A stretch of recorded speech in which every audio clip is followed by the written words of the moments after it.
ఈరోజు రాష్ట్రంలో వైసీపీ నాయకులు వాళ్ళ ప్రభుత్వం పోయిన తర్వాత ఏం చేయాలో అర్థం కాక పని పాట లేక నోటికి ఏదొస్తే అది మాట్లాడము అలవాటైపోయి అసలు తెలుగుదేశం పార్టీ ప్రభుత్వంలో వచ్చి ఎన్ని రోజులు అవుతుంది, వాళ్ళు ఏం హామీలు ఇచ్చినారు, ఆ ఇచ్చినవి ఎంతవరకు చేశారనే ఆలోచన కూడా లేకుండా ఇష్టం వచ్చినట్టు ప్రెస్ మీట్లు పెట్టి మాట్లాడుతున్నారు.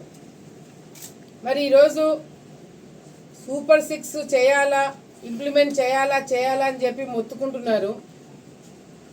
వీళ్ళకి కళ్ళు ఉండి కనిపించట్లేదా లేదా నిద్రపోయి మాట్లాడుతున్నారా అనేది కూడా ఒకసారి ప్రజలందరూ కూడా ఆలోచించాల. ప్రభుత్వం వచ్చి ఎన్ని నెలలు అవుతుంది, మేము ఇచ్చిన హామీలు సూపర్ 6 అందులో ఏదైతే పెన్షన్లు గతంలో కన్నా పెంచినామా లేదా అనేది ప్రజలకి తెలుసు, పంచే వాళ్ళకి తెలుసు, తీసుకున్న వాళ్ళకి తెలుసు, ప్రభుత్వంలో నుంచి డబ్బులు వచ్చే వాళ్ళు మాకు తెలుసు.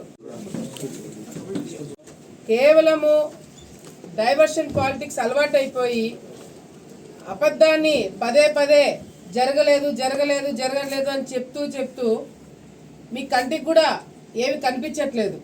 పెన్షన్లు 4,000 ఇవ్వడము వాస్తవం కాదా? ప్రభుత్వం వచ్చిన వెంటనే మరి వికలాంగులకి 6,000 పెన్షన్ ఇవ్వడము వాస్తవం కాదా? బెడ్ రిడన్ వాళ్ళకి 15,000 పెన్షన్ ఇవ్వడము వాస్తవం కాదా? మరి అదే కాకుండా గ్యాస్ సిలిండర్లు ఏదైతే చంద్రబాబు నాయుడు గారు గత ప్రభుత్వంలో ఆడవాళ్ళు చాలా ఇబ్బందులు పడ్డారు, రేట్లన్నీ పెరిగిపోయి కూరగాయల రేట్లు, సరుకులు, కరెంటు బిల్లు ఇవన్నీ కూడా పెరగడంతో సామాన్య ప్రజలు ఇబ్బందులు పడుతున్నారని చెప్పి సంవత్సరానికి 3 గ్యాస్ సిలిండర్లు ఉచితంగా ఇస్తానని చెప్పి మాట ఇచ్చిన ఆ మాట నిలబెట్టుకొని మా ప్రభుత్వం రాగానే మరి గ్యాస్ సిలిండర్లు ఇవ్వడం వాస్తవం కాదా? ఇచ్చే దాఖలాలు ఉన్నాయా? ఒక బిల్డింగ్ ఏదైనా కట్టించినారా? ఎంతసేపు ఉన్నా వాళ్ళ మీద కేసు పెడతాం, వీళ్ళ మీద కేసు పెడతాం. ఓ లోకేష్ అన్న గారు మరి యువగలం చేస్తున్నారంటే ఆయన మీద కేసులు వేద్దాం, ఆయనతో పాటు నడిచే వాళ్ళ మీద కేసులు వేద్దాం. ఎట్లా ఇబ్బందులు పెట్టాలా దీని మీద దృష్టి ప్రజల మీద పెట్టలేకపోయినారు. ఈరోజు మీరు ప్రతిపక్షానికి కూడా పనికిరారని చెప్పి మిమ్మల్ని ఒక మూలను కూర్చోబెట్టింది ఈ రాష్ట్ర ప్రజలు. అంతేకాకుండా ఈరోజు లోకేష్ అన్న గారు ఆలోచన విధానం ఈ రాష్ట్రంలో ఉన్న యువత ఉద్యోగాలు రావాలి, చదువుకున్న పిల్లలు చాలా మంది మన రాష్ట్రంలో ఉన్నారు, కానీ ఉద్యోగాలు లేక ఇబ్బందులు పడుతున్నారని చెప్పి ఈ ప్రభుత్వం వచ్చిన వెంటనే ఎవరికి ఉద్యోగాలు ఇచ్చారని చెప్పి మొత్తుకుంటున్నారు. పిచ్చిబట్టి తిరుగుతున్నారు వైసీపీ నాయకులు. ప్రతి నెల జాబ్ మేళా కండక్ట్ చేసి కూడా వైసీపీ నాయకులకి కనిపించట్లేదా అనేది కూడా ఈరోజు మాకు అర్థం కావట్లేదు. ఆ వైసీపీ ఆఫీస్లో ఎవడో ఒకడు ఒక ఆఫీస్లో కూర్చొని ఏదో టైప్ కొట్టి వీళ్ళందరికీ పంపిస్తున్నారు. టైప్ కొట్టింది ఉండేటట్టుగా బాగా చదివి వీళ్ళాడ మార్కులు కొట్టేయాలని చూస్తున్నారు.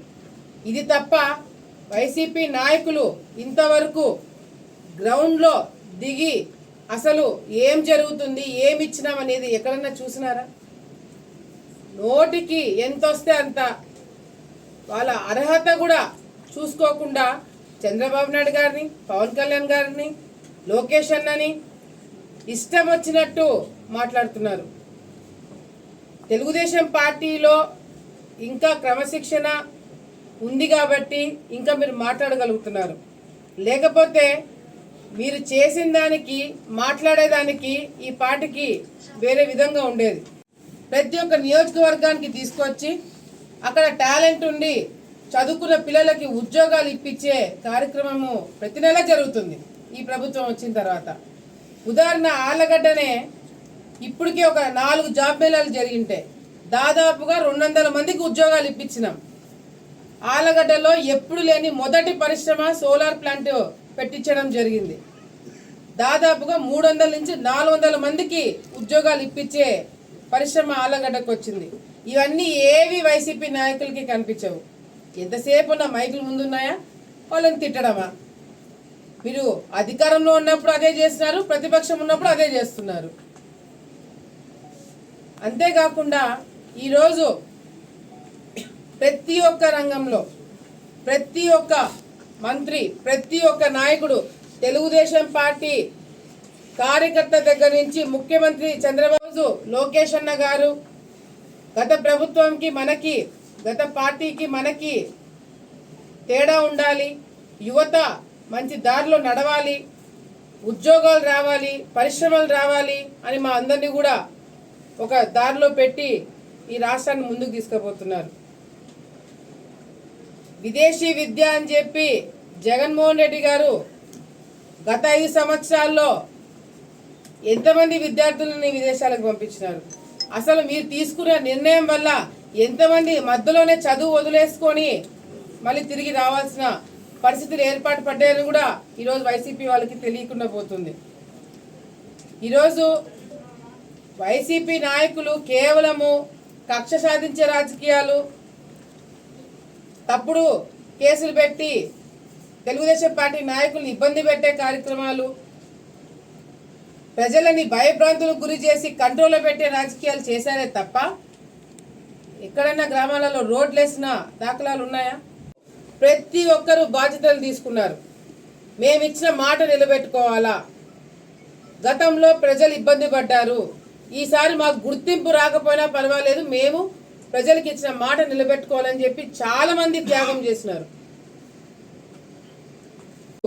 ఈసారి మాకు గుర్తింపు రాకపోయినా పర్వాలేదు, మేము ప్రజలకు ఇచ్చిన మాట నిలబెట్టుకోవాలని చెప్పి చాలా మంది త్యాగం చేసినారు. అవన్నీ కూడా రేపు పొద్దున ఏదో చెప్తున్నారు, ప్రజా తిరుగుబాటు వస్తుందంట తెలుగుదేశం పార్టీకి. ప్రజా తిరుగుబాటు ఏంది? 6 నెలలు 7 నెలలకే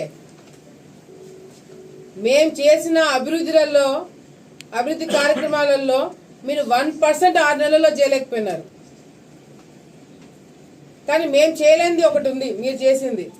6 నెలల్లో మీరు పెట్టిన కేసులు మేము పెట్టలేకపోయినాం, మీరు పెట్టిన ఇబ్బందులు మేము పెట్టలేకపోయినాం. అదైతే వాస్తవం. రాష్ట్రాన్ని 6 నెలలకే మీరు వచ్చిన మొదటి రోజు నుంచి అల్లకల్లోలం, ప్రజావేదిక కూల్చేయడం దగ్గర నుంచి, కేసులు పెట్టే దగ్గర నుంచి మీ పతనం ఎప్పుడు మొదలైందంటే, ఎప్పుడైతే మీరు లిమిట్ క్రాస్ చేసి చంద్రబాబు నాయుడు గారి మీద అరెస్ట్ చేశారో అప్పుడు మీ పతనం మొదలైంది. జరుగుతుంది, ఇంకా చాలా ఉన్నాయి. దావోస్కి వెళ్ళి ఏం చేస్తున్నారు? అసలు మీకు పరిశ్రమ అంటే ఏందో తెలియదు. మీకు జగన్మోహన్ రెడ్డి గారు ముఖ్యమంత్రిగా ఉన్నప్పుడు పరిశ్రమలు ఏందో తెలుసా? చేపలు, కోళ్లు, అవి పీతలు, ఇంకా రాయలసీమలు అవి కూడా ఉండవు. 3 రాజధాని పేరు మీద మీరు విడగొట్టడము, చెడగొట్టడము, కూల్చివేయడాలు, ఇవి తప్ప మీ ప్రభుత్వంలో ఏమైనా చేసినారా? నిన్న మొన్న ఆలగడ్డలో ఎప్పుడు లేని 2 ఆడిముత్యాలు కనపడ్డారబ్బా. ఇన్ని రోజులు కనపల్లా వైసీపీ ఆడిముత్యాలు. ఒకడి ఇంట్లో ప్రెస్ మీట్ పెడతాడు, ఇంకోటి ఇంట్లో ప్రెస్ మీట్ పెడతాడు. ఎవడు ముందు పెట్టాలని వాళ్ళు కొట్లాడుకుంటున్నారు. మీరు చంద్రబాబు నాయుడు గారి గురించి, పవన్ కళ్యాణ్ గారి గురించి, ప్రభుత్వం చేసే కార్యక్రమాల గురించి, అభివృద్ధి గురించి మాట్లాడే అర్హత కూడా మీకు లేదు. మీరు డిబేట్లకు వస్తారా? డిబేట్లకు వచ్చే మొక్కలనా మీవి? ఆలగడ్డలో అవినీతి జరుగుతుందంట, అక్రమాలు జరుగుతున్నాయంట. గతంలో ఎమ్మెల్యేగా పనిచేసిన వాళ్ళ అమ్మ అంగన్వాడీ సెంటర్లలో గుడ్లు తీసుకున్నారు, పాలు తీసుకున్నారు, పశువులకైతే మేత తీసుకున్నారు. మీరు అవినీతి గురించి మాట్లాడుతున్నారా?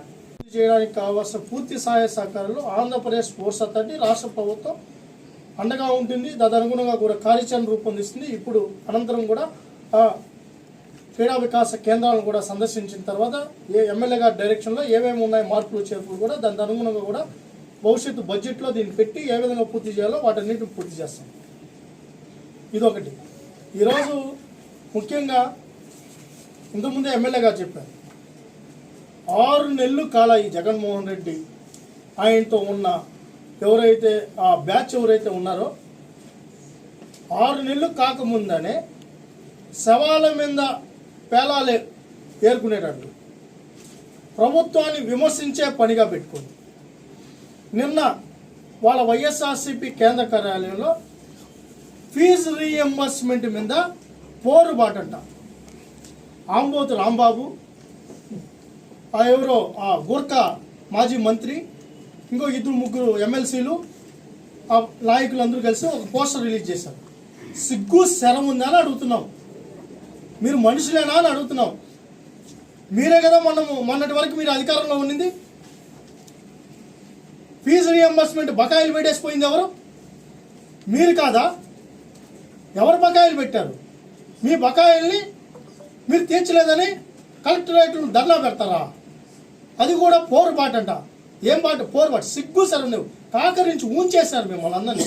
కూటమి పార్టీకి ఇస్తే ఆ 11 సీట్లలో కూడా 1000-2000 ఓట్లతో గెలిచినట్టు ఒక 4-5 ఉన్నాయి. అంటే మీ సీట్లు 4-5.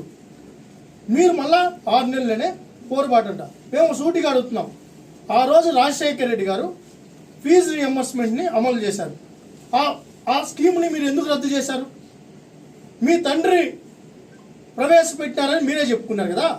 ఆ ఫీజు రీఎంబర్స్మెంట్ అనే పదాన్ని తీసేసి డైరెక్ట్గా తల్లిదండ్రులకే మేము అమౌంట్ వేస్తాం, కాలేజీలకు అమౌంట్ ఇవ్వమని చెప్పి మీరు ఎందుకు తీసుకొని వచ్చారు?